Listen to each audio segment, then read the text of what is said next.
ကိုကြောင့်ဘယ်သူမှဒုက္ခမရောက်စေခြင်းဘူးဆိုရင်ကိုချင်းသီလထိမ့်သိမ်းဆောက်ရှောက်ပါကိုချင်းသီလဆိုတာသူများဒုက္ခမပေးတဲ့အလုပ်ပဲနော်သူများဒုက္ခပေးတယ်ဆိုတာသိတယ်မဟုတ်လားသူများအသက်သက်ရင်လည်းသူများဒုက္ခပေးတာသူများဥစ္စာခွေးရင်လည်းသူတို့ဘာဒုက္ခပေးတာပဲကာမကိစ္စတွေမှာမမယွင်လို့ရင်လည်းသူများဒုက္ခပေးတာပဲလေလိန်ပြောရင်လည်းသူများကိုဒုက္ခပေးတာ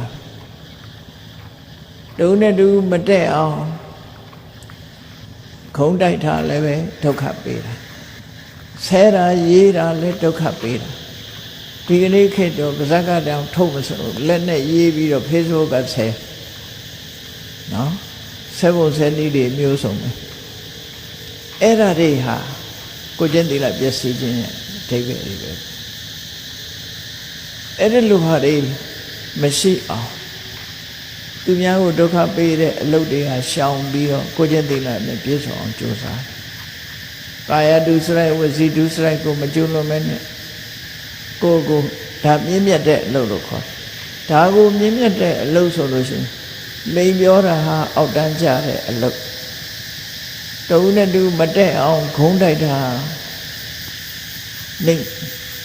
ရုပ်ညံ့နဲ့